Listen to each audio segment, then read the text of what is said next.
assassin vise le candidat à la présidentielle. Mais le reflet de sa lunette de visée le trahit inopinément. Le président poursuit son discours comme si de rien n'était, alors qu'en réalité, il calcule discrètement la trajectoire de la balle en fonction de la distance et de la vitesse du vent. En moins d'une seconde, il détermine le moment exact de l'impact. Il choisit le moment parfait pour pivoter légèrement, laissant délibérément la balle l'effleurer au bras. Cette blessure calculée lui permet d'écraser ses opposants politiques, propulsant sa popularité à des sommets jamais atteints. Difficile à croire, mais 6 mois plus tôt, cet homme n'était qu'un écrivain en panne d'inspiration, survivant péniblement avec des pizzas moisies. Un jour, Eddie croise John, un ancien ami. Constatant la déchéance d'Eddie, John lui offre une pilule mystérieuse. Eddie hésite d'abord, méfiant, mais au vu de sa situation désespérée, il décide de tenter le coup. Dès que la pilule glisse dans sa gorge, Eddie ressent un vertige soudain. Puis c'est l'éveil, ses capacités cérébrales se décuplent instantanément. Son regard devient d'une clarté cristalline. De retour chez lui, submergé par un flot ininterrompu d'inspiration, il se jette frénétiquement dans l'écriture. En une seule journée, Eddie achève un roman complet. Mais au réveil le lendemain, il retombe dans sa torpeur habituelle.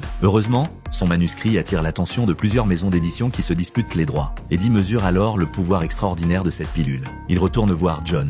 Lors de leur rencontre, John apparaît le visage tuméfié et se montre soudain évasif concernant les pilules. Comprenant les intentions d'Eddie, John l'envoie d'abord récupérer un costume au pressing. Eddie accepte volontiers, prêt à tout pour obtenir d'autres pilules. Mais à son retour du pressing, il trouve la porte entrouverte et un silence inquiétant règne dans l'appartement. En entrant, Eddie découvre un chaos total. John gît dans une mare de sang. Tout cela à cause de cette pilule. Ce film s'intitule Limitless